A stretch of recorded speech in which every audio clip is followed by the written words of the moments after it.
Hey there, Leo. Welcome to your weekly reading for Leo Sun, Moon, Rising, and Venus signs for the week of May 17th through the 23rd. Let's tap into your weekly energy. Oh my God. I just did Aries.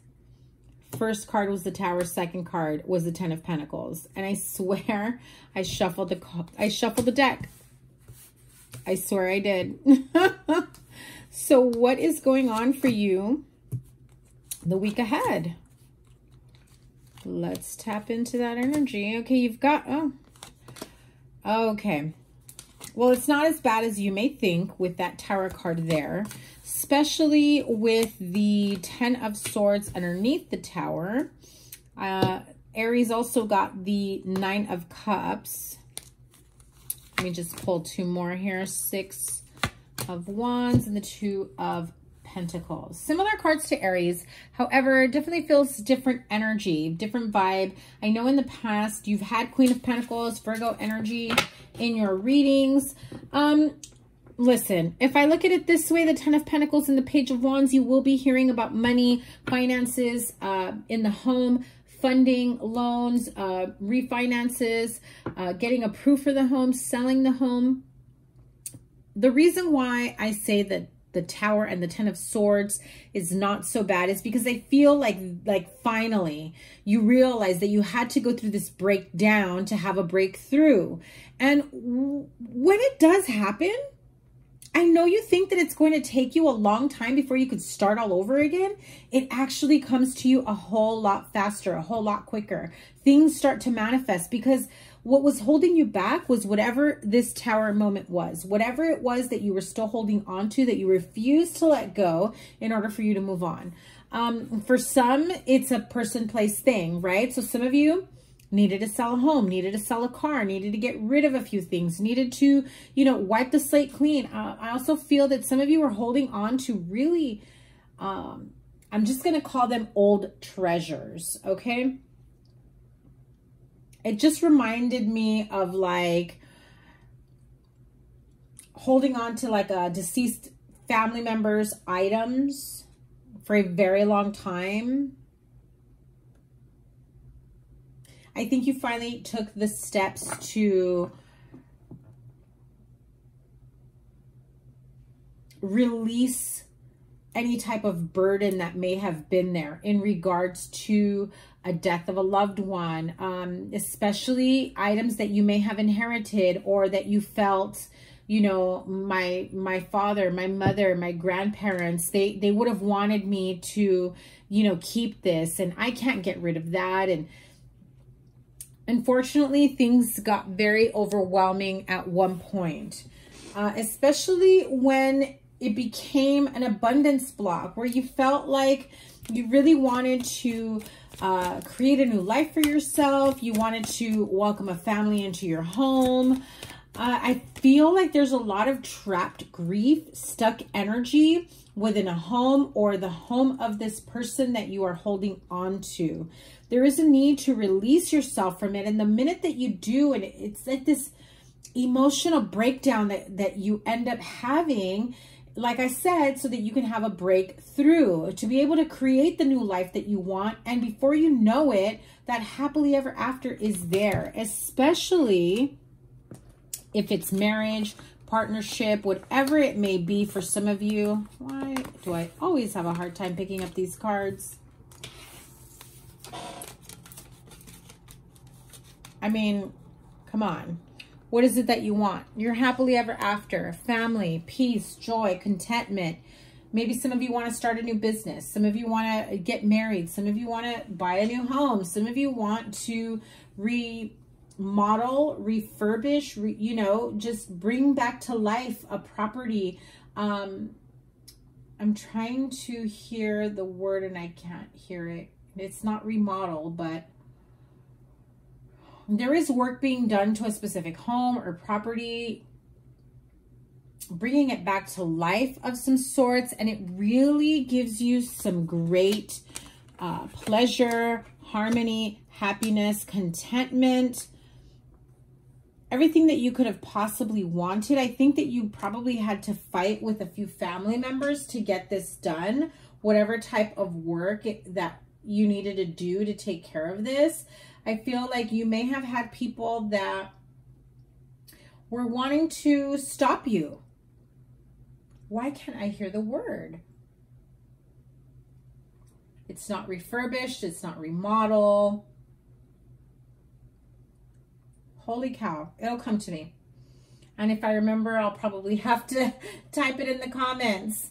But in any case, I think that this was a very massive wave of emotion, of grief, of healing on an energetic, emotional, soul level. I also feel that this is somebody that you felt very, very connected to, like kindred spirit.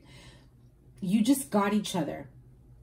This feels almost like grandfather energy, right? So like maybe you weren't close to your dad, but you were to your grandfather. Like your grandfather got you more than your own father. Like that type of energy. I mean, apply it to your situation, but it just feels like the more natural person that should have understood you didn't, but the person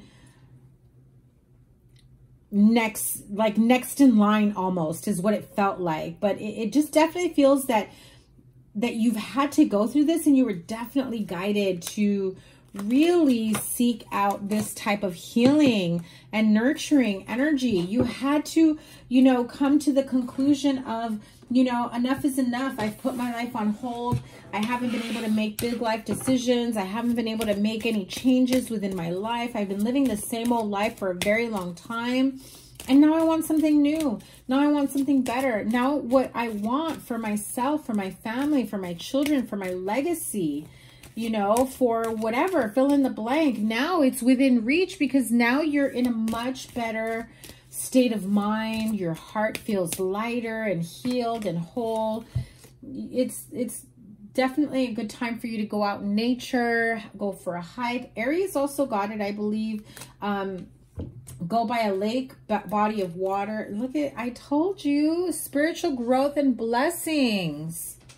I don't remember who got this. I think this may have been Gemini last week, but blessings and spiritual growth. Beautiful. So everything that you've gone through is part of your growth, your blessings. I'm sorry, you're part of your growth and healing that allows for these blessings to come in for you. I feel that your deceased loved ones, your angels, your spirit guides, guardian angels, they've been guiding you towards this path that you may have been stuck in for quite some time. It's a cycle that you just couldn't seem to get out of, but you were like at war with, you really felt conflicted and at war with so many people. But you also felt you were at war with yourself, because you knew you had to do this. You knew you had to let go. You knew you had to release that trapped grief, that pain, that trauma. You needed to heal yourself. But you were also so mad at yourself for even thinking that you should do that. If you know what I mean, like you thought you saw it and viewed it like self-sabotage, but it wasn't. It was actually your spirit guides, guardian angels pushing you towards healing, pushing you towards that self-actualization, self-realization, to move on to the next level, the next phase of your life, but not being able to this whole time because there was something that you needed to release. There was something that you needed to let go. I also feel that there was guilt for whatever reason. Some of you may have been holding on to guilt of some type. Maybe not being there for somebody. Maybe, yeah, I feel like maybe not being there for somebody or spending less time that you normally did. I feel that you've been trying to make it up to them this whole time. So definitely being guided by a higher power. You are channeling this type of wisdom, this type of connection by a higher power. You have been pushed towards that tower, that spiritual growth. That tower moment brought about spiritual growth. Damn, what did I tell you? That tower card was not like a complete crumbling of who you are in terms of you can never get grounded again. No, this was the facade, the role that you had to fill for so long is no longer for your highest good. You did it as a crutch. You did it holding on to whatever memory you could have of this person, of this situation, but it held you back for a really long time. And something happened recently that made you realize, because you were forced to make a decision. But that in turn allowed for a new path to open up, a path of regeneration. That is what that Tower moment causes you. No coincidence, right? No coincidence. And that card is the number 46, 10 at the end of the road, end of the cycle. And this is just pushing you up to the next phase of your life. Again, like I said, you had to be pushed to be able to get out. And oh my God, it's another 10, card number 28. That cycle is old, over and done with. You've let go of any pain, trauma, stagnancy, over and done with. Moving on to the next phase of your life, and you are more than ready, Leo. Beautiful, beautiful week for you, for your healing, for your spiritual growth, being able to co-create and manifest, and being able to make very, very difficult life decisions that you would not have been able to do so had it been a month ago, a year ago, 9 years ago, 10 years ago, whatever it may have been for you. Okay, Leo, sending you so much love. This is your weekly reading for May 17th through the 23rd. I'm linking here all the readings I have for you. I am a little bit behind, so your mid-month is coming soon. I will be going live this weekend, so hopefully you get to catch this on Saturday morning, because I'm recording this on a Friday night. Have a wonderful week ahead. Cannot wait to read for you again. Have a wonderful week. Take care. Bye.